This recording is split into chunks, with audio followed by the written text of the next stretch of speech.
Billionaire discovers his employee protecting his mother with Alzheimer's. Support the channel by leaving your like and comment, and let's get to our story. The sweet fragrance of imported French roses mingled with hurried footsteps echoing across Italian marble floors, creating a symphony of opulence that masked muffled cries drifting down from the second floor of the sprawling $50 million estate. Jonathan Alexander Sterling adjusted his platinum Rolex while gazing across the manicured grounds of his Hamptons mansion, a monument to success built through 4 decades of ruthless dedication to Manhattan real estate development. At 62, his name graced the city's most prestigious skyscrapers, each glass tower a testament to his transformation from a Brooklyn kid into America's most influential property mogul. The Sterling Development Corporation had reshaped New York's skyline, turning concrete dreams into billion-dollar realities. Yet on this crisp October morning, as autumn sunlight filtered through floor-to-ceiling windows overlooking the Atlantic, something in the atmosphere of his 10-bedroom sanctuary left him with an uneasiness he couldn't quite identify. "Good morning, darling." Victoria's melodious voice floated through the grand foyer, her designer heels clicking rhythmically against the polished Carrara marble. She descended the sweeping staircase with practiced grace, every movement choreographed like a fashion runway performance. At 33, Victoria Sterling embodied the artificial perfection that had initially captivated Jonathan at Manhattan's elite social gatherings 3 years prior. Her tailored Chanel suit, worth more than most people's annual salary, couldn't quite mask the subtle irritation that always seemed to lurk behind her carefully applied makeup when she thought no one was watching. "Victoria, how's mother this morning?" Jonathan inquired while scrolling through financial reports on his iPhone. Sterling Development was finalizing a $2 billion mixed-use project in Midtown Manhattan, and pressure from international investors demanded his constant attention. "Same as always," Victoria replied with a perfectly rehearsed sigh, adjusting her limited edition Hermes handbag against the cream-colored leather of their Italian sectional. "She had another restless night, calling out for you and Amanda until nearly dawn. Dr. Richardson's sedatives were absolutely necessary." Jonathan's brow furrowed slightly.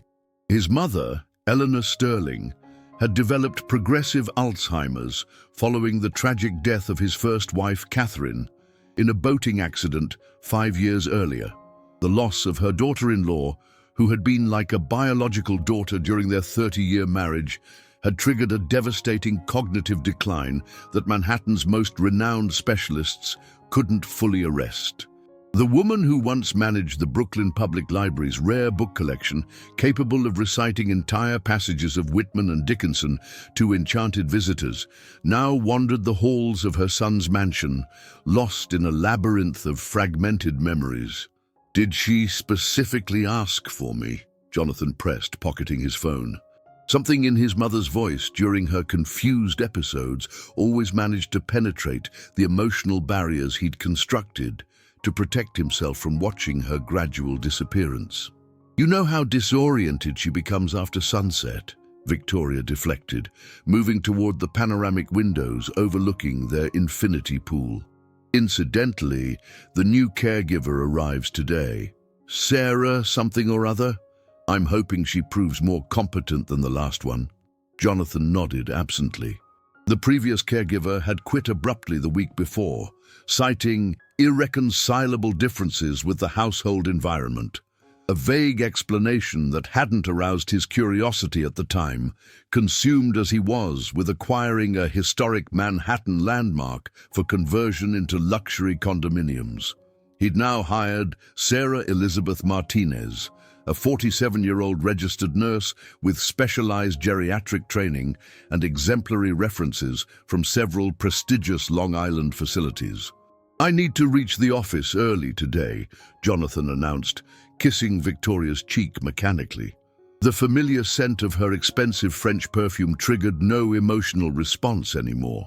"The consortium meeting begins at 8:30, and you know how particular the Germans are about punctuality." "Of course, sweetheart.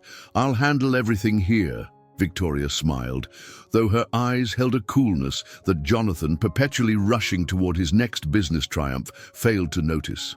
As Jonathan's armored Rolls-Royce Phantom glided down their private drive toward Manhattan's financial district, Victoria's mask of dutiful concern dissolved like sugar in rain.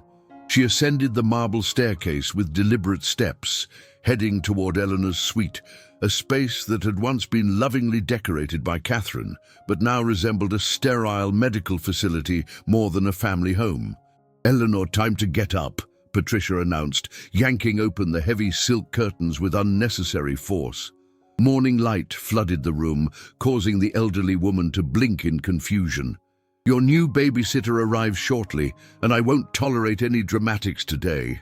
Eleanor Sterling, small and fragile in her cotton nightgown, squinted as she tried to focus on the backlit silhouette.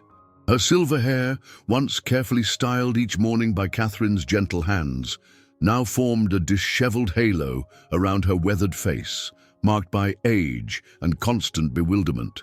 "Victoria, where's Jonathan?" Eleanor's voice emerged as a whispered question. Carrying a vulnerability she'd never shown before, the disease claimed her sharp intellect. "Jonathan left for work, as he does every morning," Victoria replied with exaggerated patience, speaking as if addressing a particularly slow child. "And before you start with your questions, no, Amanda won't be visiting today, or tomorrow, or next week for that matter." Eleanor attempted to rise from bed, her trembling hands seeking support from the carved mahogany headboard Jonathan had commissioned for her 75th birthday. I need to make coffee. Jonathan likes his coffee strong, with just a touch of cream." "You don't make anything anymore, Eleanor. Have you forgotten?" Victoria crossed her arms, watching the old woman's unsteady movements with a mixture of disgust and impatience. "The last time you attempted to brew tea, you nearly burned down the kitchen." The memory, or was it a distorted fragment of reality, made Eleanor recoil, her pupils dilating with fear. Something in Victoria's tone frightened her, a harshness that vanished whenever Jonathan was present, as if two entirely different people inhabited the same elegant body. At precisely 9 o'clock, the estate's intercom announced Sarah Martinez's arrival. Victoria quickly adjusted her expression, resuming her performance as the caring daughter-in-law concerned about her husband's mother's welfare. Opening the mansion's imposing front door, she encountered a medium-height Latina woman wearing an immaculate white uniform and carrying a well-used leather medical bag. Despite her modest circumstances, Sarah possessed an inherent dignity that manifested in her straight posture and direct gaze, respectful without being subservient. "Good morning, Mrs. Sterling. I'm Sarah Martinez, the new caregiver." Her voice carried the warm tones of her Queen's upbringing, tempered by 2 decades of professional healthcare experience. "Please, come in." Victoria immediately adopted the condescending tone she reserved for demonstrating benevolent superiority. "I'll introduce you to Eleanor and explain your duties."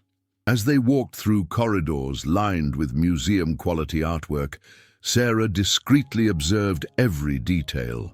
She'd worked in wealthy households before, but rarely encountered an environment where luxury felt so ostentatious, yet emotionally barren. The polished marble surfaces reflected their footsteps, creating echoes that seemed to amplify the loneliness permeating the mansion like expensive but suffocating perfume. "Eleanor has moderate stage Alzheimer's," Victoria explained while ascending the main staircase, her manicured nails tapping against the brass banister. "She may seem lucid occasionally, but don't be deceived. She's manipulative when seeking attention, pretends not to understand simple instructions, fabricates stories, and complains about non-existent problems." Sarah listened silently, but something about the description felt familiar, not as disease characteristics, but as attempts to discredit a patient. Her 20 years in geriatric nursing had taught her to distinguish genuine Alzheimer's symptoms from unfounded family allegations by relatives who couldn't or wouldn't understand the condition's complexity. "She takes prescribed medications 3 times daily," Victoria continued, stopping before Eleanor's door. 8 a.m., 2 p.m., and 8 p.m. Dr. Richardson prescribed anxiolytics for her episodes. Accept no excuses or resistance. Sometimes she claims she doesn't need them, that she's feeling fine, but you must insist. May I review the medical prescriptions? Sarah asked politely. Victoria hesitated momentarily before responding. They're filed in the kitchen cabinet. I can show you later. Entering the bedroom, Sarah found an elderly woman seated in a wingback chair near the window, staring fixedly at the gardens. Eleanor wore a simple blue cotton dress, clean but wrinkled, and worn house slippers. Her posture conveyed palpable melancholy. Shoulders curved as if bearing an invisible weight, hands clasped in her lap in a gesture mixing resignation with anxiety. Eleanor, this is Sarah, your new caregiver, Victoria announced loudly, as if addressing a deaf child. Eleanor slowly turned her head, and Sarah could see the elderly woman's pale blue eyes attempting to focus on her face. Confusion clouded her gaze, yes, but also an intelligence the disease hadn't completely erased. A spark of genuine curiosity that contradicted Victoria's manipulative characterization. Good morning, Mrs. Sterling. Sarah approached calmly, maintaining respectful distance. My name is Sarah, but you can call me whatever feels comfortable. Sarah. Eleanor repeated the name slowly, as if tasting its flavor. That's a lovely name. My sister was called Sarah. Or was it my cousin? I can't remember clearly. It could have been both at different times in your life. Sarah smiled gently. Memory is like a photo album. Sometimes images blend together, but that doesn't make them less real. Victoria watched the interaction with growing irritation. She hadn't anticipated the new caregiver's respectful, understanding approach, so different from the professionally distant attitude she'd expected. Sarah, I need to explain some important rules. But Eleanor had risen from her chair with trembling movements, approaching Sarah. You have kind eyes, she said with sudden lucidity that made Victoria frown. It's been so long since I've seen kind eyes in this house. The comment fell like a stone into still water, creating ripples of tension throughout the room. Sarah immediately sensed the atmospheric shift, the rigidity that seized Victoria's posture, the way Eleanor instinctively stepped back, as if she'd spoken something forbidden. Eleanor always says things like that. Victoria laughed artificially. The disease makes her somewhat dramatic sometimes. But Sarah had recognized something her profession had taught her to identify. Fear. It was there in Eleanor's eyes, subtle but persistent fear, like someone who'd learned to weigh every word to avoid unpleasant consequences. Mrs. Sterling, would you like to tell me about this garden? Sarah asked, gesturing toward the window. It looks beautifully maintained. The elderly woman's eyes brightened. Oh yes, I planted those climbing roses. Jonathan was still small, maybe 10 years old. He helped me dig holes for the cuttings. His little hands got completely dirty, but he was so proud.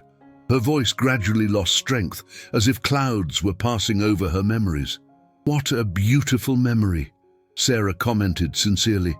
The scent of roses must bring back wonderful recollections. Sometimes I smell the flowers and remember so many good things.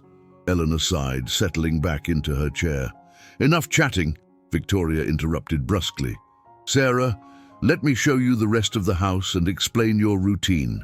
Eleanor, you stay here. It's almost time for your medication. As they left the room, Sarah caught Eleanor's gaze, a mixture of sadness and relief, as if she knew she was being left alone but simultaneously felt abandoned. It was an expression the nurse had seen many times in homes where elderly people were treated more as inconveniences than as human beings. In the hallway, Victoria closed the door with unnecessary force. Look, Sarah, you need to understand something from the beginning. Eleanor may seem like a helpless little old lady, but she knows exactly how to manipulate people. She'll try to win your sympathy with stories from the past, complain about things that don't exist, and attempt to convince you she doesn't need medication. I understand, Sarah replied diplomatically, though internally Her professional instincts were on high alert. What exactly is my role here? Keep her calm, clean, and medicated. Nothing more than that. Victoria descended the stairs with Sarah following. Jonathan works extremely hard and cannot be bothered with her problems. When he's home, he prefers finding her peaceful and well-behaved. And the family? Are there other children? Grandchildren? Amanda, Jonathan's daughter from his first marriage, is studying law at Harvard. She hasn't returned home in 3 years. Victoria paused in the gourmet kitchen, equipped with professional-grade appliances worth more than a middle-class home. So all responsibility falls on me, and I need competent assistance. Sarah observed the pristine kitchen where every utensil appeared never to have been used. Does Mrs. Sterling usually cook? God forbid. Victoria opened a high cabinet, retrieving a prescription bottle. The last time she tried making tea, she left the kettle on the stove until it scorched. She could have burned down the entire house. The nurse discreetly examined the bottle. It contained high-dosage anxiolytics medication she'd rarely seen prescribed for Alzheimer's patients, except in very specific cases of extreme agitation. May I see the prescription? It's around here somewhere. Victoria opened drawers without much interest. The important thing is that she takes them at the correct times. Without medication, she becomes impossible, screaming, crying, wandering the house all night long. The house phone rang, interrupting their conversation. Victoria answered with melodious sweetness. Sterling residence. Oh, hello, Jonathan. Yes, Sarah just arrived. Of course, everything's under control. Yes, your mother is well behaved today. While Victoria conversed, Sarah quietly returned to Eleanor's room. She found the elderly woman standing near the window, her hands pressed against the glass, as if trying to pass through it. Mrs. Sterling, is everything all right? The woman turned slowly. You came back, she whispered, as if not expecting that to happen. Yes, I came back. I'm here to take care of you. How long has it been since you've seen Jonathan, your grandson? Eleanor asked suddenly. I'm your caregiver, Mrs. Sterling. Jonathan is your son, not my grandson. The elderly woman blinked several times, processing the correction. Oh yes, sometimes I get confused, but you look like someone I used to know. Someone gentle. Sarah moved closer. Would you like to tell me about Jonathan as a child, about the roses you planted together? Eleanor's face illuminated again. He was such an affectionate boy, always worried about me. When I got sick, he'd draw pictures to cheer me up. He said when he grew up he'd build a big house for me with a garden full of flowers. Her voice faded. He built the house. But where are the flowers? The question was deeper than it appeared, and Sarah understood that Eleanor wasn't speaking only about plants. Sometimes flowers need special care to bloom again, she responded gently. At that moment, Victoria's voice echoed from downstairs. Sarah, come here, please. I'll be right there, Mrs. Sterling. Do you need anything? The elderly woman gently grasped Sarah's arm. Just don't leave me alone for too long. Sometimes I get frightened. Frightened of what? Eleanor glanced toward the door, as if checking whether anyone was listening. Frightened of when she gets angry with me. Before Sarah could ask more questions, Victoria appeared in the doorway. Sarah, I need to go shopping. You'll stay with Eleanor. Remember, medication at 2 o'clock sharp. No exceptions. After Victoria left, driving her white BMW toward East Hampton's luxury shops, Sarah found herself alone with Eleanor for the first time. The change in the house's atmosphere was immediate, like someone had opened windows in a suffocating environment, finally allowing fresh air to circulate. Mrs. Sterling, are you hungry? Thirsty? A little water would be nice, the elderly woman replied timidly. Sarah fetched a glass of water from the kitchen, and when she returned, found Eleanor attempting to make her bed with trembling but determined movements. Let me help you, Sarah offered. I've always made my own bed, Eleanor murmured. Since I was a girl, my mother said a well-made bed showed good character. Working together, they arranged the sheets. Sarah noticed how Eleanor's movements, though slow, followed a familiar pattern. The muscle memory of decades of bed-making remained intact despite her mental confusion. "Did you teach your children to make beds too, Jonathan?" Eleanor smiled tenderly. "He was stubborn, said he'd be rich and have maids to do that." Her expression saddened.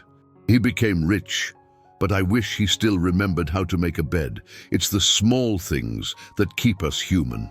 The depth of the observation surprised Sarah. There was far more lucidity in Eleanor than Victoria had described, as if the daughter-in-law's hostile presence created a veil of confusion that dissipated when she wasn't around. "Mrs. Sterling, may I ask a question? Do you take medication every day?" The elderly woman hesitated, fear returning to her eyes. "She says I need it, that otherwise I get agitated." "But do you feel agitated?" Only when she yells at me. Then my heart races and I get confused." Sarah felt a chill down her spine. She was beginning to understand that perhaps Eleanor's agitation was a natural response to stress from a hostile environment, not a symptom of the disease itself. The rest of the morning passed peacefully.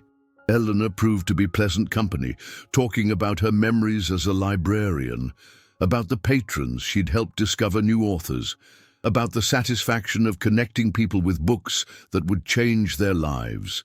There were moments of confusion, yes, when she forgot where she was or searched for people who had passed away, but nothing that justified high-dosage anxiolytic medication.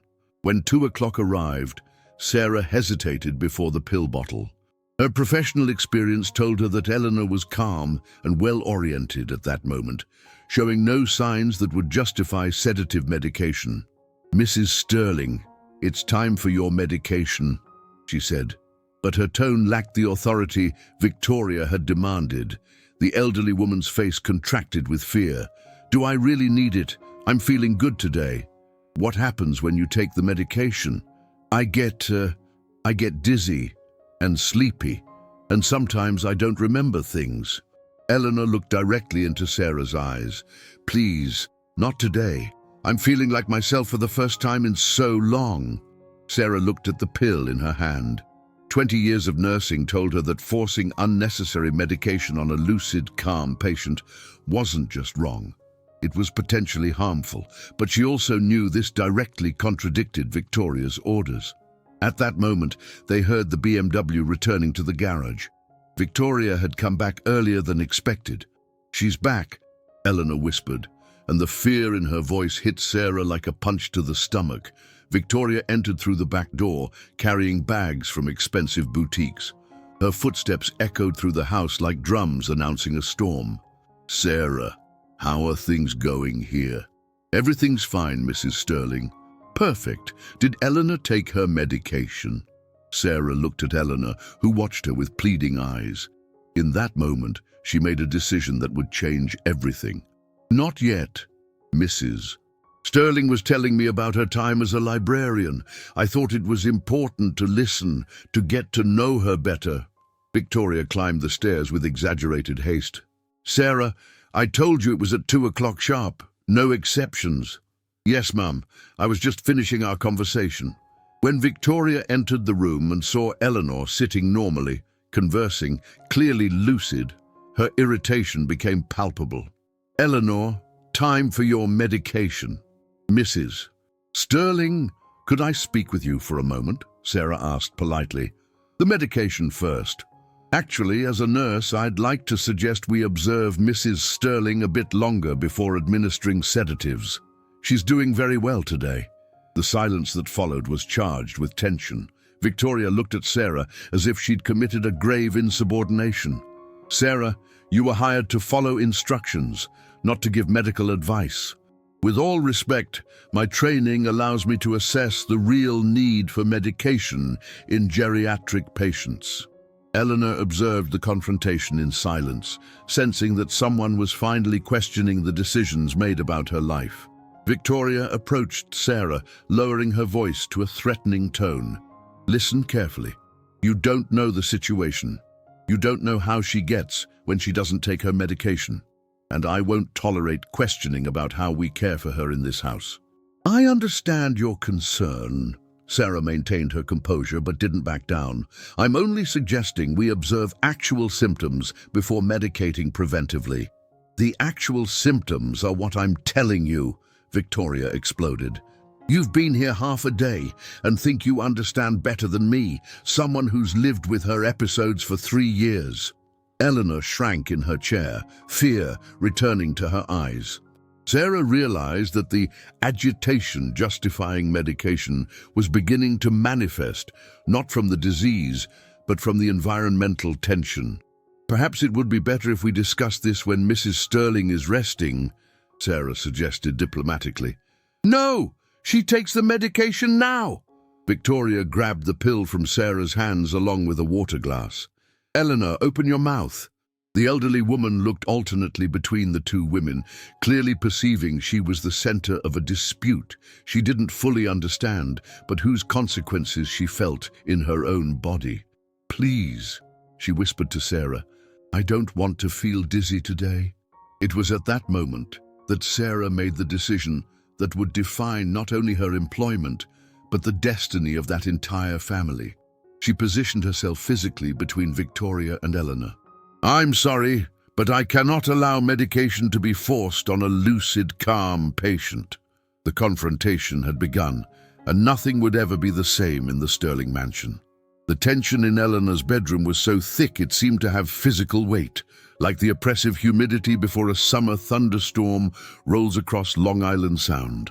Victoria's signature Tom Ford perfume clashed with the gentle lavender scent that Sarah had brought in her medical kit, creating an olfactory battle that mirrored the clash between two fundamentally different approaches to human dignity. The silence following their standoff was broken only by the steady tick of an antique grandfather clock in the corner, each second marking the widening chasm between two women who now faced each other like gladiators in an arena where an elderly woman's life hung in the balance. "Sarah." Victoria's voice emerged with controlled precision, but underneath lay a threat that made the air vibrate like a violin string stretched to its breaking point. "I don't think you fully understand your position in this household." Sarah remained steadfast between Victoria and Eleanor, her 2 decades of geriatric nursing experience telling her this was one of the defining moments of her career.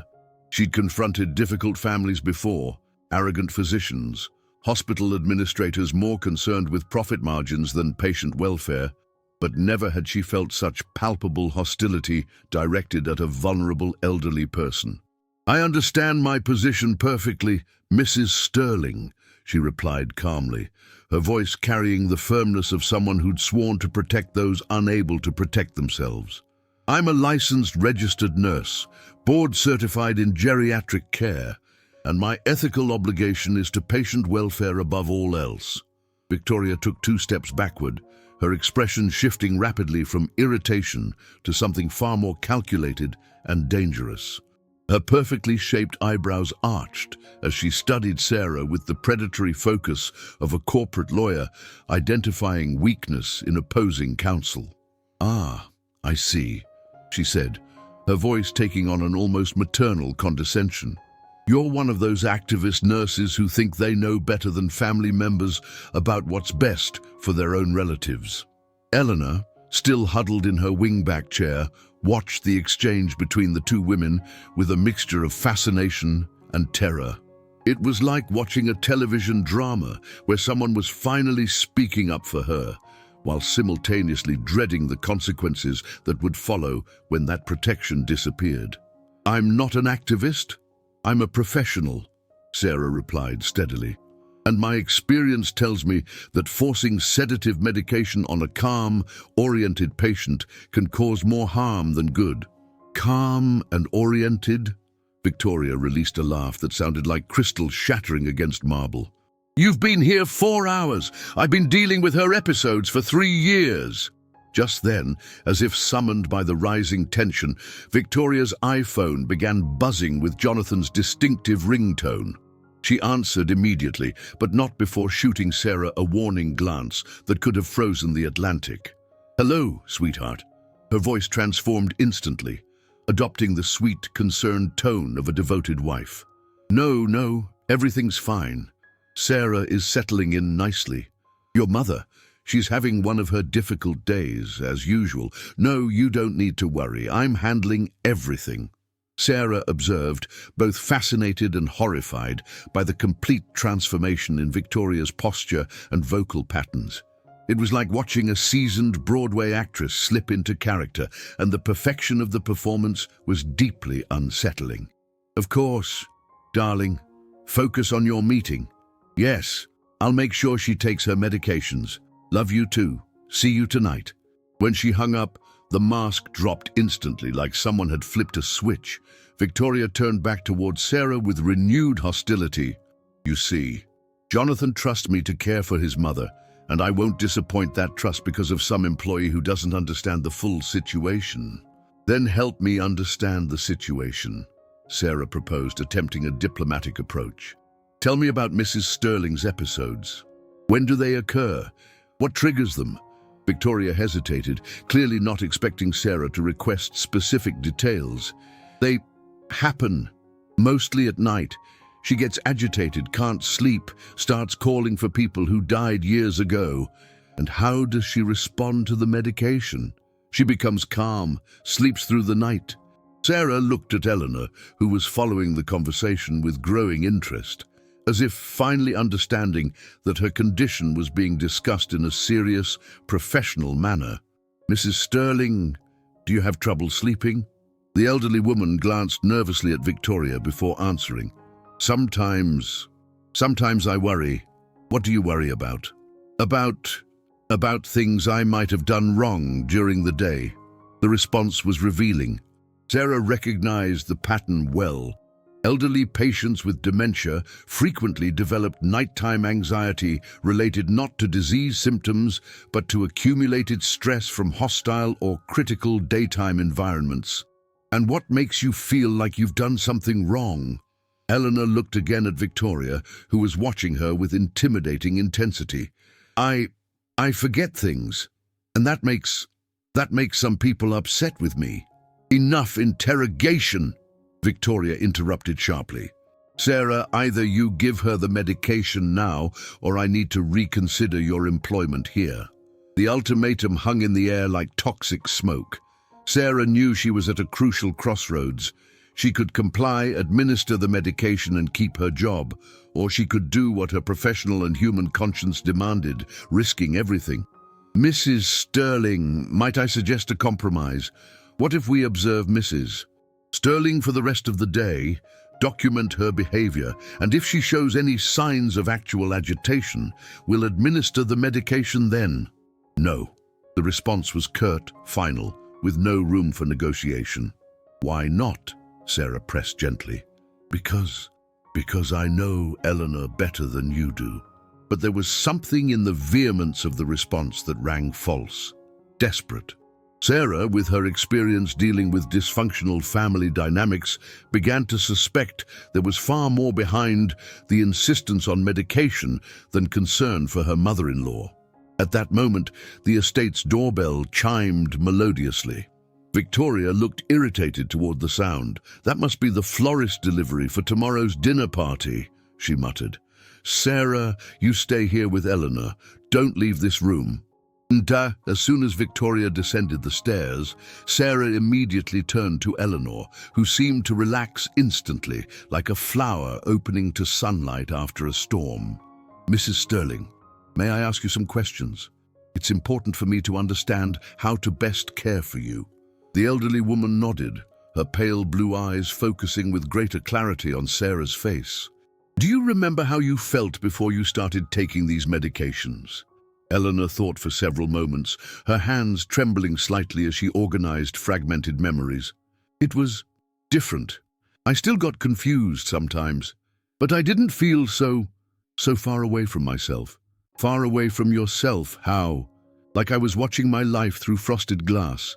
Things happen around me, but I can't react properly, can't feel properly. Until The description was exactly what Sarah had expected to hear, the effects of oversedation in elderly patients, which were often mistaken for dementia progression when they were actually iatrogenic, caused by inappropriate treatment itself. And when you don't take the medication, how do you feel? Like now? Eleanor smiled timidly. I can think more clearly, remember more things. I still get confused, but I can be more myself. Mrs. Sterling, may I ask about your relationship with Victoria? How does she treat you when Jonathan isn't home? The elderly woman's face immediately closed off, and she glanced nervously toward the door. She takes care of me. But how does she take care of you? She gets frustrated when I forget things, says I'm a burden on Jonathan, that he'd be happier if I wasn't here. Sarah's heart clenched. She said those exact words? Many times. And sometimes she yells at me when I spill something or get lost in the hallway. Are you afraid of her? Eleanor looked directly into Sarah's eyes, and in that moment there was crystalline lucidity that transcended any dementia symptoms. Very afraid. The words were spoken in a whisper, but they carried the weight of 3 years of silent suffering. Sarah felt a wave of indignation and determination growing in her chest. Mrs. Sterling, I want you to know that you don't have to be afraid anymore. While I'm here, no one is going to yell at you or make you feel bad because of your condition. Tears began rolling down the elderly woman's wrinkled cheeks. You promise? I promise. At that moment, they heard footsteps ascending the stairs. Victoria was returning, and her pace was faster and heavier than before, indicating growing irritation. Mrs. Sterling, let's pretend you're resting, okay? Lie down on the bed and pretend you're sleepy. The elderly woman obeyed quickly, clearly accustomed to performances designed to avoid conflict. Sarah covered her with the comforter and stood beside the bed when Victoria entered the room. How is she? She asked, observing the scene with suspicion. Resting, which is natural for a 79-year-old woman in the afternoon. Victoria approached the bed, studying Eleanor carefully. Eleanor, did you take your medication?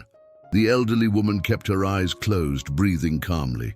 She didn't take it, did she? Victoria turned to Sarah with accusation in her eyes. As I mentioned, I thought it best to observe first. And I told you she should take it. Victoria grabbed the pill bottle from the nightstand. Eleanor, open your eyes, now. The commanding tone made Eleanor shrink beneath the covers, but she complied, opening her eyes with evident fear.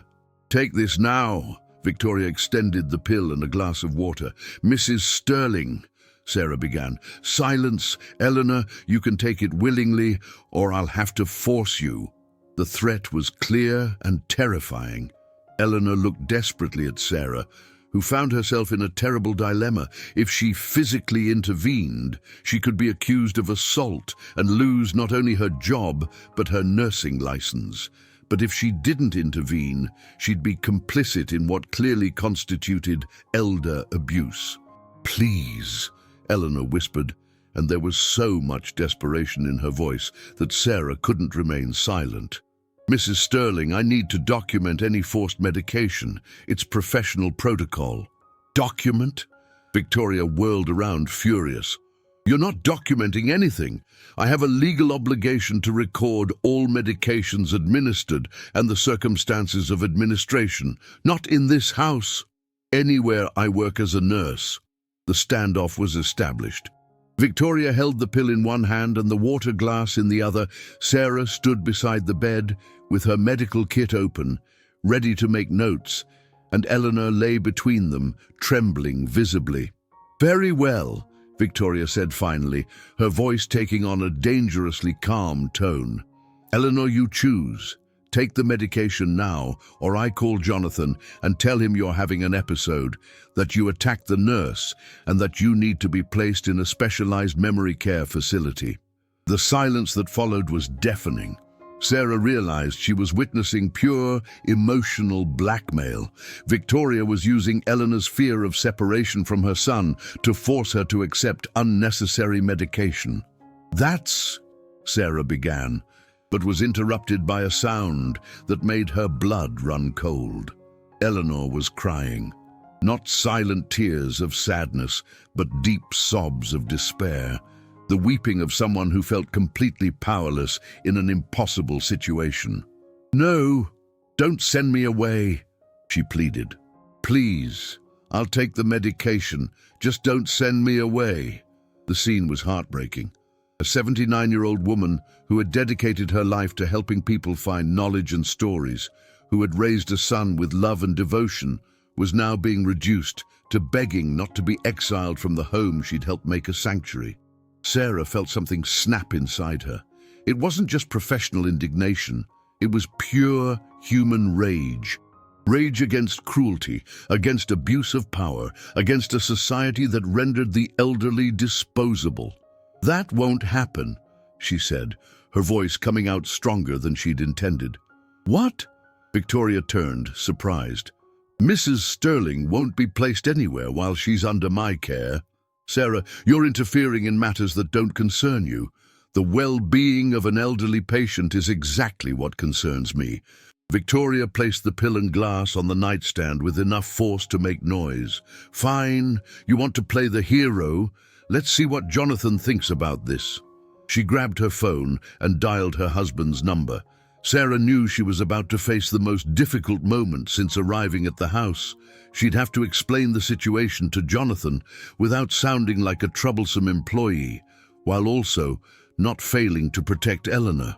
"Jonathan, it's me. I need to discuss a serious problem with you. It's about your mother and the new caregiver. No, it can't wait until you get home. It's urgent." Eleanor squeezed Sarah's hand under the covers, gripping with surprising strength for someone so frail. "Thank you," she whispered. "No one has ever stood up for me before." Sarah squeezed the elderly woman's hand in response, knowing she'd crossed a line from which there was no return. Whatever happened to her employment didn't matter. She wouldn't abandon Eleanor to her fate. Victoria's phone conversation grew more intense. "She's questioning everything, Jonathan. No, she refuses to give the medications. She's saying I'm mistreating your mother. Yes, I know it sounds absurd, but that's what she's implying."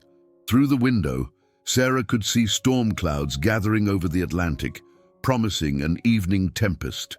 It seemed fitting. External storms mirroring the emotional turbulence unfolding in that room, decorated with expensive furniture but devoid of human warmth. "He's coming home now," Victoria announced after hanging up, "and when he arrives, you're going to explain exactly why you think you can question this family's medical decisions." "I'll be ready to explain," Sarah replied calmly. "You have no idea what you're getting yourself into," Victoria whispered, but there was something in her voice that sounded more like fear than threat. In the 30 minutes that followed, while they waited for Jonathan to arrive, the atmosphere in the room was one of palpable tension. Victoria sat in the chair by the window, constantly checking her phone and compulsively touching up her makeup. Sarah remained beside the bed, discreetly monitoring Eleanor's vital signs, who had calmed considerably since learning someone was willing to defend her. "Sarah," Eleanor whispered when Victoria was distracted with her phone. "Jonathan is a good son. He's just very tired lately. Works too much. You don't need to defend him, Mrs. Sterling." "It's not defense, it's explanation. Sometimes good people make bad choices when they're overwhelmed, but deep down, Jonathan has a kind heart." The elderly woman's generosity toward the son, who had allowed, however unwittingly, her mistreatment, was both touching and devastating. The sound of the Rolls-Royce pulling into the circular drive announced Jonathan's arrival. Victoria immediately stood, smoothing her dress and checking her hair in the mirror. It was remarkable how she could instantly transform into the perfect wife when necessary. "Remember, Sarah," she said before leaving the room, "you're just an employee, and employees who cause problems get replaced." But Sarah had faced worse threats in her career. She'd been sued by families when she'd reported neglect at private facilities. had lost jobs for refusing to participate in fraudulent schemes, had been intimidated by incompetent doctors who didn't want their prescriptions questioned. But she'd never backed down when a patient's dignity was at stake.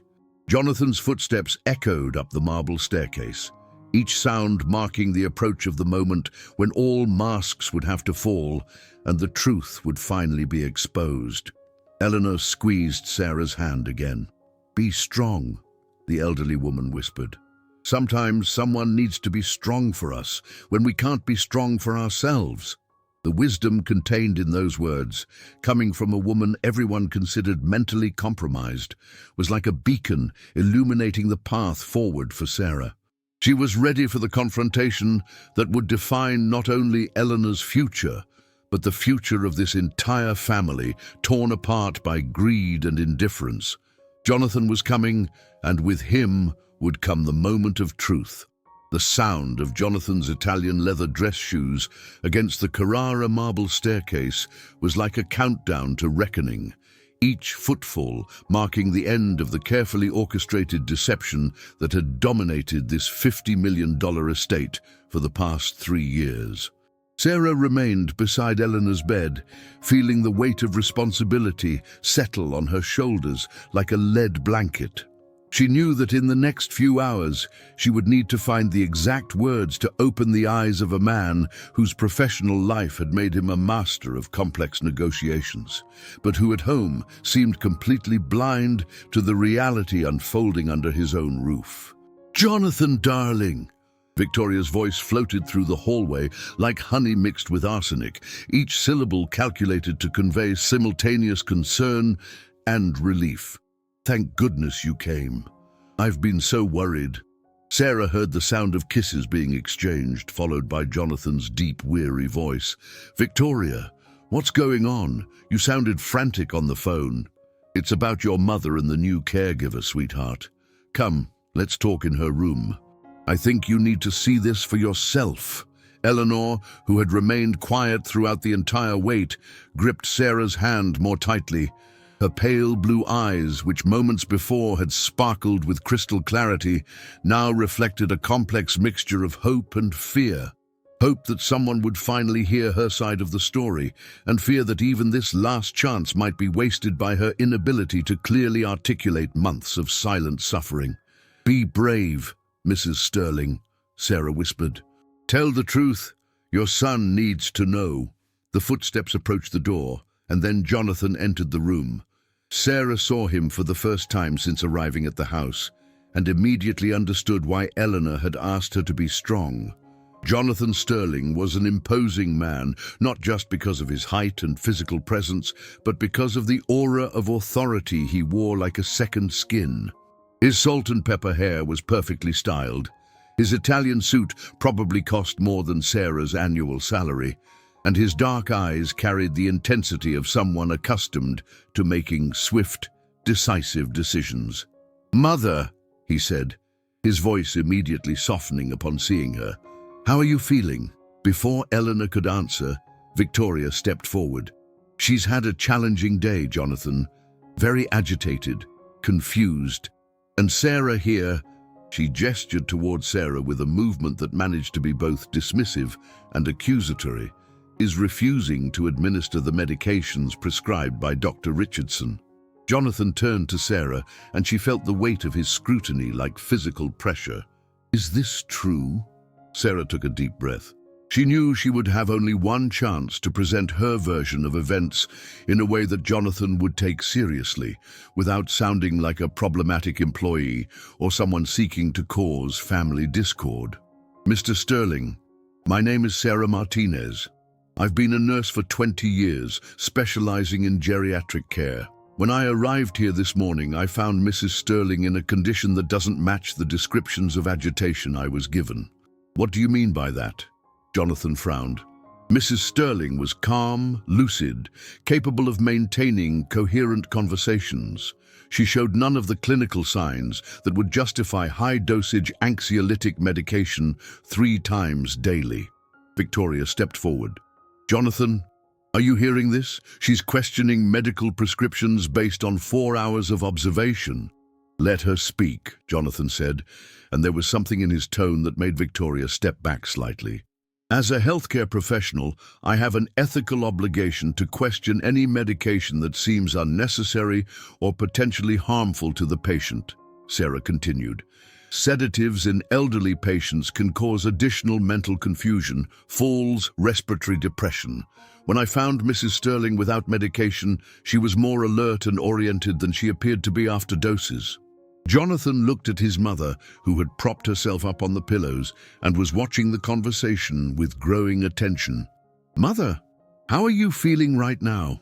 "Better, son," Eleanor replied, and her voice, though fragile, was clear and steady. "Much better than I've felt in months." "You see," Victoria interrupted, "she always says she's fine when she wants to stop taking her medications. It's pure manipulation." "With all respect, Mrs. Sterling," Sarah said, maintaining her professional tone but allowing a note of firmness to show through, "manipulation requires cognitive capacity for complex planning. If Mrs. Sterling has dementia severe enough to require constant sedation, she wouldn't have the ability for conscious manipulation. There's a logical contradiction in your claims." The silence that followed was broken only by the sound of rain that had begun falling outside, drumming against the windows like impatient fingers. Jonathan was clearly processing Sarah's argument, and Victoria realized she was losing control of the narrative. "Jonathan, are you going to believe a stranger over your own wife?" Victoria tried an emotional approach. "I'm going to believe the evidence," Jonathan replied dryly. "Sarah, you said my mother was more lucid without the medications. Can you give specific examples?" Sarah felt a wave of relief. Jonathan was willing to hear facts, not just emotions. "Mrs. Sterling told me about the roses you planted together when you were a child. She described the memories in detail, demonstrated sequential reasoning, made correct temporal associations. She also expressed coherent concerns about her well-being and showed the ability to make rational choices about her care." "What kind of concerns?" Jonathan asked, looking alternately between Sarah and his mother. Sarah hesitated. She knew she was about to open Pandora's box, which would permanently change this family's dynamics. "Concerns about how she's treated when you're not home." The room's temperature seemed to drop several degrees. Jonathan became completely still, and Victoria visibly paled. "What do you mean by that?" Jonathan's voice came out low, controlled, but with an underlying threat that made even Sarah shiver. "Mother?" He turned directly to Eleanor. "What did you tell Sarah about how you're treated here?" Eleanor looked nervously at Victoria, then at her son, then at Sarah. You could see the internal struggle playing out on her face. Fear of retaliation, battling against relief at finally having the opportunity to speak. "Son," she began timidly. "You can speak, Mother. I want to hear everything. She gets angry with me when I forget things, yells very loudly, says I'm a burden, that you'd be happier if I wasn't here." Each word was like a slap to Jonathan's face. He turned slowly toward Victoria, who had assumed an expression of outraged indignation. "That's absurd! Jonathan, you know your mother. She confuses everything. She mixes reality with imagination." "Victoria," Jonathan's voice came out dangerously low. "I dedicate myself to caring for her. I've given up my social life, my projects. I'm trapped in this house, taking care of a woman who doesn't even recognize me half the time. Victoria, I need you to leave this room now. Jonathan, you cannot believe the fantasies of a woman with dementia. Get out of the room." Jonathan's roar echoed off the silk-covered walls, making everyone tremble. Sarah had never seen such a dramatic transformation. The controlled businessman had vanished, replaced by a man whose fury was so intense it seemed to physically alter his presence in the room. Victoria fled, her heels clicking frantically against the marble corridor. Jonathan stood for several moments, breathing heavily, his hands clenched into fists. "Mother," he said finally, his voice returning to its gentle tone, "I need you to tell me everything, from the beginning. And Sarah, you too. I want to know exactly what you witnessed today. For the next hour, the truth was unearthed layer by layer, like an archaeologist discovering traces of a lost civilization. Eleanor, encouraged by her son's presence and Sarah's protection, told about the constant yelling, about being locked in her room when she made too much noise, about meals served impatiently and removed before she finished eating, about constant threats of institutionalization.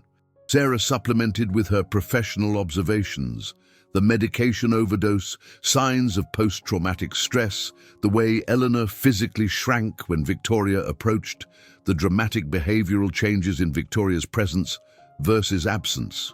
And Dr. Richardson, Jonathan asked, did he prescribe all this medication? Actually, Sarah said carefully, I'd like to see the original prescriptions. In my experience, doctors rarely prescribe such high doses of anxiolytics for patients with mild to moderate dementia. Jonathan left the room and returned 10 minutes later with a folder of medical documents. His expression was grim. Sarah, can you interpret this for me? Sarah examined the papers carefully. What she found confirmed her worst suspicions. Mr. Sterling, doctor. Richardson's original prescriptions are for much smaller doses, to be administered only as needed for episodes of acute agitation. The doses being given to Mrs. Sterling are 3 times higher than prescribed, and on regular schedules, not as needed. The silence that followed was deafening. Jonathan was processing the implication that his wife had been systematically drugging his mother, possibly to keep her docile and unconscious. There's more, Sarah continued, knowing she had to reveal everything now that the door had been opened. When I questioned the medication today, Mrs. Sterling threatened to call you and say that Mrs. Sterling had attacked me to justify placement in a specialized facility. All color drained from Jonathan's face. She said that? In front of your mother, she used it as blackmail to force the medication.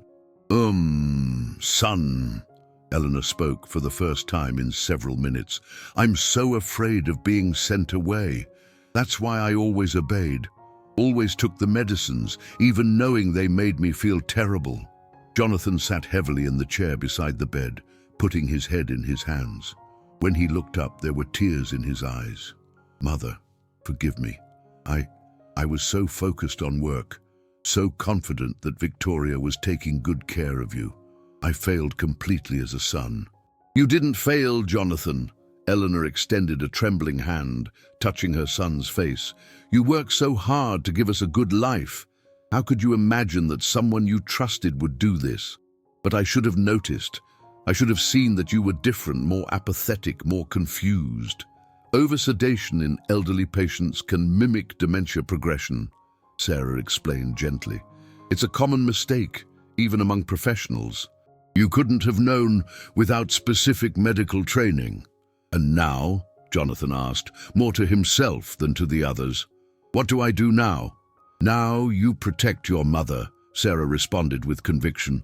Remove the source of stress, adjust medications with proper medical guidance, and allow her to recover in a safe, loving environment. Victoria will have to leave. The words came out like a judicial sentence, final and irrevocable. Son, Eleanor said softly, I know this will be difficult for you. She's your wife. Was, Jonathan corrected. A wife doesn't abuse her husband's mother. A decent person doesn't abuse vulnerable, elderly people.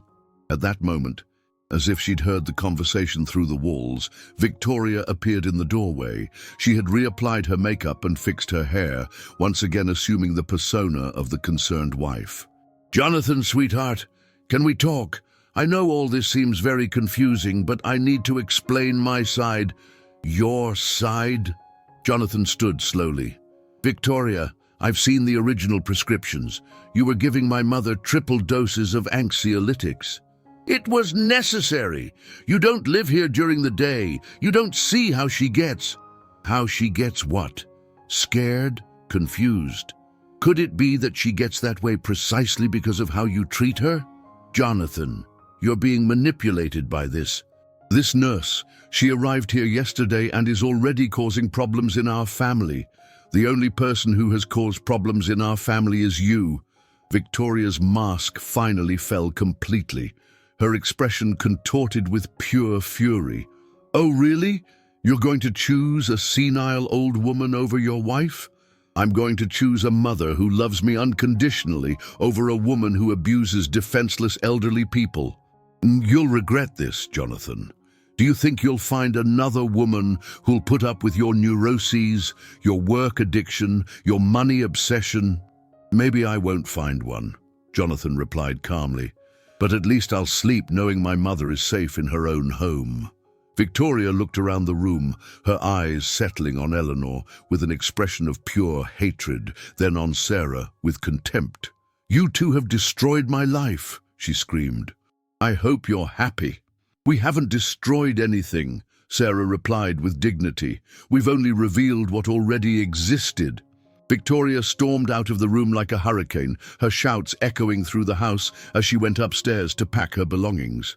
When silence returned, Jonathan sat on the edge of his mother's bed and hugged her gently. "Mother, I promise nothing like this will ever happen to you again." "I know, son. I always knew that deep down you would protect me." Jonathan turned to Sarah. "Sarah, I don't know how to thank you. If you hadn't had the courage to confront Victoria—" "I was just doing my job, Mr. Sterling." "No, you did much more than your job. You saved my mother, and you saved me too, from continuing to live a lie." Eleanor squeezed Sarah's hand. "You were my guardian angel today. You were very brave, Mrs. Sterling. You had the courage to speak the truth when you needed it most." "Dean." From upstairs came the sounds of drawers being violently opened, objects being thrown into suitcases. The destruction of a marriage echoes peculiarly through marble walls, creating a discordant symphony of ending and beginning. "Sarah," Jonathan said, "I'd like you to continue caring for my mother, but not as an ordinary employee anymore. I want you to assume total coordination of her care. Salary appropriate to the responsibility, complete autonomy over medical decisions, and my unconditional support. It would be an honor, Mr. Sterling. And Sarah, thank you for being braver than I was, for protecting the person I should have protected from the beginning." The rain continued falling outside, washing the windows and clearing the air. Inside the room, 3 people who had been strangers that morning now formed the core of a new family, one based not on appearances or convenience, but on mutual protection, respect, and genuine love. The worst had passed. Now the healing would begin. 4 months after the storm that had swept away the deception from the Sterling mansion, the warm aroma of cinnamon and vanilla drifted through the gourmet kitchen that had finally found its true purpose. Sarah stood beside Eleanor, teaching her once again how to make snickerdoodles, a recipe the elderly woman had perfected over decades, but that excessive sedation had buried in the depths of her fragmented memory. Her hands, still trembling, but now moved by joy rather than fear, rolled the cookie dough while she hummed softly a Glenn Miller tune from her youth. "Sarah, dear, are they ready for the oven?" Eleanor asked, her pale blue eyes sparkling with a vitality that Sarah had never seen in those first days. The transformation had been gradual, but undeniable, as the medication was reduced under Dr. Richardson's horrified supervision once he discovered how his prescriptions had been distorted. Eleanor's true personality emerged like a garden blooming after a harsh winter. "Perfect, Mrs. Sterling. Jonathan is going to be delighted when he gets home from work." The mention of her son made Eleanor's smile widen. Jonathan had kept his promise of radical change in his routine. He now arrived home at 5 o'clock religiously, had delegated more responsibilities to his partners, and dedicated every Saturday morning entirely to his mother. It was as if he was recovering not just lost time, but rediscovering the simple pleasure of being with family. The sound of the front door opening announced his arrival earlier than usual. Jonathan entered the kitchen, carrying a bouquet of white roses. the same variety he'd planted with his mother in childhood, and that he'd now begun cultivating again in the garden, transformed from ornamental display into a space for living and connection. "For the two most important women in my life," he said, offering half the flowers to each of them. "Son, you're spoiling this old lady too much." Eleanor laughed, but accepted the roses with evident pleasure. "I'm making up for 3 years of negligence, Mother. I still have a lot of ground to cover." Sarah observed the interaction with both professional and personal satisfaction. The guilt Jonathan carried had transformed into motivation to be a better son, not into destructive self-pity. It was exactly the kind of healthy growth she had hoped to see. "Sarah," Jonathan turned to her, "I need to share some news." Sarah noticed something different in his tone, not worry or trouble, but contained excitement that he was trying to disguise. "Amanda is coming home next week." Eleanor's cry of joy echoed through the kitchen. "My granddaughter, she's really coming. She managed to transfer to Columbia to finish her degree here. She said she wants to spend more time with grandmother and meet the person who took such good care of you during my absence." Sarah felt warmth spreading through her chest. In the 4 months working there, Jonathan had mentioned Amanda frequently, the 25-year-old who was in her final year at Harvard Law, a brilliant young woman who had left the country partly to escape the tension Victoria created at home. "Does she know about everything that happened?" Sarah asked diplomatically. "I told her the whole truth. Amanda was furious that she hadn't recognized the signs when she was here, but she was also immensely grateful that you protected grandmother when no one else did." Eleanor squeezed Sarah's hand. "You're going to love Amanda, dear. She's smart like her father, but has a sweetheart, and she'll be so happy to see me being myself again." The phrase perfectly summarized the transformation Sarah had witnessed. Eleanor hadn't just recovered from the effects of oversedation. She had flourished in ways that surprised even the experienced nurse. Her memory, far from being lost, had reorganized itself. She still had episodes of confusion typical of Alzheimer's, but now they were met with patience and understanding, not forced medication. "Actually," Jonathan continued, "Amanda wants to discuss something important with you when she arrives. Something important. She's considering specializing in elder law. She says your professional and personal approach to elderly care inspired her to focus on legal advocacy for seniors." Sarah was genuinely moved. Seeing a young lawyer choose elder advocacy as her specialty, an area often overlooked in the legal profession, was a victory for all the elderly people who would benefit from her future work. It would be an honor to talk with her about the field. At that moment, the kitchen phone rang. Jonathan answered, and Sarah could tell by the change in his expression that it was something related to Victoria. "I understand. No, absolutely not. She made her choice. Thank you for informing me." When he hung up, Eleanor and Sarah looked at him expectantly. That was the lawyer. Victoria signed all the divorce papers. She's not contesting anything, doesn't want division of assets, just wants everything to end quickly. "Nay, where is she living?" Eleanor asked with genuine concern, demonstrating the generosity of heart that characterized her true personality. "She moved back with her mother in Connecticut. Apparently, she's in therapy." Sarah was surprised by this information. Therapy. The lawyer says she's acknowledged having control issues and resentment toward dependent people. It was her mother's idea, who was horrified when she learned about the situation. It was a more hopeful ending than Sarah had anticipated. Often in cases of domestic violence or elder abuse, perpetrators simply denied everything or sought new victims. The fact that Victoria was seeking professional help suggested at least some awareness that her behavior had been unacceptable. "I hope she gets the help she needs," Eleanor said sincerely. "You always see the best in people, Mother," Jonathan smiled. "Not always, son. I learned to recognize when someone genuinely cares about me." She looked directly at Sarah, "and I learned to value that above everything else." The afternoon progressed with the tranquility that had become routine in the new family dynamic. Eleanor finished her snickerdoodles, which turned out exactly as she'd made them decades before, proving that the skill had been only dormant, not lost. Jonathan helped set the table for their afternoon tea, taking on domestic tasks he'd once considered beneath his position, but now understood as expressions of family love. "Sarah," Jonathan said, while they enjoyed coffee with the homemade cookies, "I need to ask you something serious." His tone made both Sarah and Eleanor pay complete attention. "Have you ever thought about expanding your work? I mean, there are so many families dealing with situations similar to ours, so many elderly people being neglected or mistreated." Sarah set her cup down carefully. "What are you thinking?" "I'm thinking of creating a foundation. A place where families can learn about proper elderly care, where professionals like you can train other caregivers, where we can prevent other stories like ours from happening." The proposal left Sarah speechless for a moment.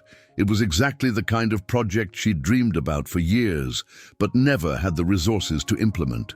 It would be incredible. "The Eleanor Sterling Foundation for Geriatric Care Excellence," Jonathan continued, clearly having already thought through the details. "With you as executive director, of course." Eleanor clapped her hands, literally radiant. "My name on a foundation! Who would have thought? Your name will represent dignity, respect, and love in elder care, Mother, exactly what you deserve." Sarah felt tears forming in her eyes. In 4 months, her life had been completely transformed. From an unemployed nurse struggling to find new work, she'd become care coordinator for a loving family, and now had the opportunity to lead a project that could impact thousands of elderly people. "Sarah is crying," Eleanor observed with maternal concern. "These are tears of gratitude, Mrs. Sterling." "Gratitude nothing," Jonathan said firmly. "We're the grateful ones. You gave us back our family. You were always a family. You just needed to rediscover it. We could only rediscover it because you had the courage to face a difficult situation when it would have been much easier to simply follow orders and keep the peace." Sarah thought about that first day when she'd had to choose between her professional security and Eleanor's well-being. It had been frightening and risky, but now she understood that some moments in life require us to choose between what's easy and what's right. "You know what excites me most about the foundation?" she said. "What? It's not just helping elderly people. It's changing how society views aging. Mrs. Sterling isn't less valuable because she has Alzheimer's. She's different, has specific needs, but remains a person worthy of love, respect, and care. And of delicious snickerdoodles," Eleanor added, making everyone laugh. As the sun began setting through the kitchen windows, painting everything in golden tones, Sarah observed the scene around her. Jonathan helping his mother put away baking ingredients, Eleanor humming contentedly, the fragrance of fresh flowers mixing with the scent of cinnamon and coffee. It was an image of real family, not the artificial perfection Victoria had tried to construct with expensive objects and flawless appearances, but the imperfect, genuine beauty of people who truly cared for one another. "Sarah," Eleanor said suddenly, "may I ask you a personal question?" "Of course. Are you happy here? Really happy?" The question was simple but carried decades of experience from a woman who'd learned to distinguish between professional courtesy and genuine affection. "I'm very happy here, Mrs. Sterling. You've become my family too." "Then it's decided," Jonathan declared. "The Eleanor Sterling Foundation will be our next great family adventure." As night fell over the Hamptons, transforming the sky into a canvas of stars reflected in the mansion's windows, 3 people, whom fate had brought together in difficult circumstances, now planned a future built on the solid foundation of mutual trust, respect, and unconditional love. Sarah knew there would still be challenges ahead. Eleanor's Alzheimer's would continue progressing, the foundation would require tremendous work to implement, and there would always be people who didn't understand the importance of treating elderly people with dignity. But for the first time in her 20-year career, she felt she wasn't just caring for patients. She was part of a family that valued every person, regardless of age or condition, and building a legacy that would last far beyond any of them. The story that had begun with muffled cries and silent fear now echoed through the house with genuine laughter and hopeful plans for the future, proving that sometimes the greatest transformations arise from the courage of one person who refuses to stay silent in the face of injustice. And at the center of it all stood Eleanor, no longer the silent victim of abuse, but the beloved matriarch whose name would grace a foundation dedicated to ensuring that no elderly person would ever have to face alone the fear and vulnerability of advanced age. This was a family reborn, and Sarah knew she was exactly where she belonged. This story shows us that one person's courage can transform entire lives, and that our dignity doesn't diminish with age. It only needs to be protected by those who truly care about us. Sarah teaches us that sometimes we must risk everything to do what's right, especially when it comes to defending those who cannot defend themselves. The fight for elderly rights is a battle for all of us, because someday we'll all be in that position of vulnerability. Stories like Eleanor's happen every day in homes around the world, but there isn't always a Sarah brave enough to intervene. If this story touched your heart, if you believe our elders deserve to be treated with love, respect, and dignity, show your support by hitting that like button on this video. Every like helps us reach more people who need to hear this message of hope and awareness. Share this video with your friends, your daughters, your sisters. Share it, especially with those who care for elderly parents or family members. They need to know they're not alone in this journey and that there are resources and people willing to help.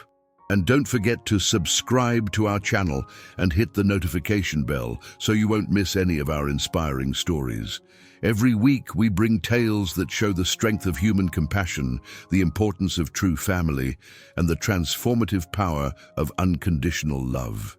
Leave a comment telling us, have you ever witnessed a similar situation? How would you react if you were Sarah?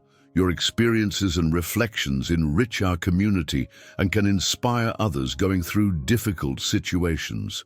Remember, aging isn't a shame, it's a privilege that not everyone gets to experience. And when our turn comes, we hope to find people like Sarah on our path. People who see our dignity even when we can no longer defend it ourselves. Thank you for watching to the end, for caring about these stories, and for being part of a community that believes in the power of love and justice. See you in the next video with another story that will touch and inspire your heart. Until next time.